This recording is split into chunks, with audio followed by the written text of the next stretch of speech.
Hello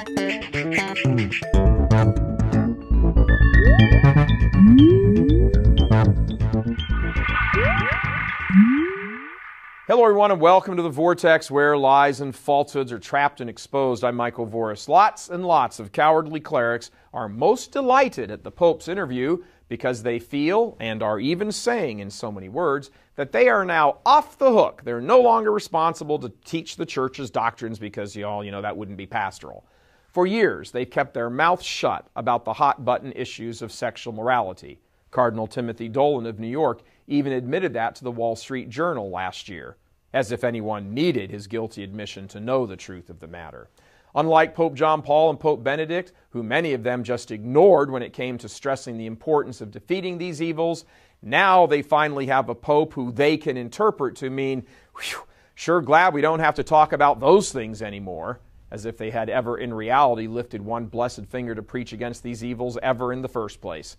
And to the precise point, exactly when and where was this obsession on the part of church leaders and her clergy on preaching about, for example, contraception, so that many church leaders went all rushing to the barricades now to forswear, to pledge, to tone down their incessant preaching about all of this because there is suddenly a new tone. What's new about it? How is being silent for the past 40 years going to be any different from being silent moving forward from here? Silence is pretty silent and sounds pretty much like any other silence. Please, the mainstream media is the institution that informed the world of the Church's teachings about sexual morality in an obsessed fashion, non-stop, 24 hours a day, every 24-hour news cycle you can imagine. Most clergy, including bishops, were already ignoring the sins that send more souls to hell than any other, so warns the Queen of Heaven at Fatima. Or they were busy in confession outright denying that any of these acts are actually sinful. You will have to hunt from here to eternity on the U.S. Bishop's website for statements condemning contraception, for example, which threatens an everlasting damnation of the person, and you will have to hunt under mountains of press releases stressing immigration reform and welfare policy, which have no intrinsic power to damn a soul. John the Baptist had no such tone that some bishops and others are ascribing to Pope Francis. Our blessed Lord himself had no such tone. St. Peter had no such tone. It's not even clear that St. Paul would have understood what the word tone even meant. The application of new tone hasn't worked for the past 50 plus years.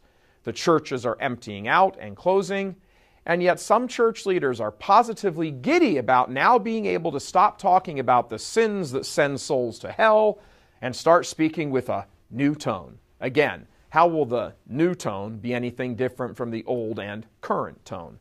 When Jane Fonda and Chris Rock are cheering on you and your new tone, you better check your new tone. They aren't cheering you on because they have suddenly had a Damascus moment and are agreeing with you. They are cheering you on because they hope, or actually think, that you now agree with them, or at the very least can now be persuaded to come over to their side. Why else does anyone think that they're all tripping all over each other to release press releases and statements praising the Pope? Funny, didn't see one statement or press release from them the next day when the Pope roundly and solidly condemned abortion in the strongest tone and words he has used since his election. Same question. Why else would the pro-abortion group NARAL almost immediately create and post a meme on their Facebook page saying, "Thank you, Pope Francis, from pro-choice women everywhere"? They aren't saying thank you for showing us the light so that we can now convert to the truth. They aren't saying thank you for bringing us to the realization of the Paschal mystery and our path to salvation. They aren't saying thank you for bringing to them the light of revelation and the glorious mysteries of the Catholic Church. They are saying thank you for giving them the moral license, the public relations license, to now fire back at pro-lifers and faithful Catholics who have spent decades in front of the abortion chambers praying for the killing to end. The issue is always about saving souls. Every action done, every word uttered must be measured against this standard and this standard alone.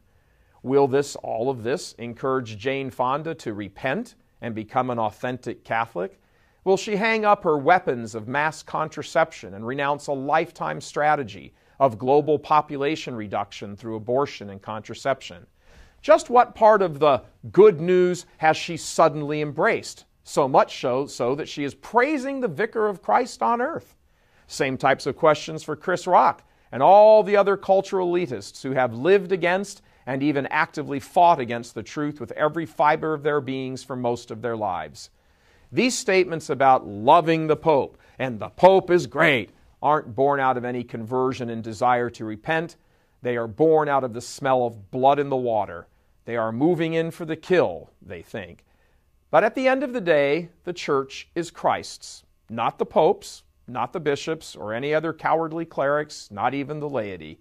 She is his bride, and he will not suffer forever her mourning in the marketplace and the desecration of her altars and confessionals.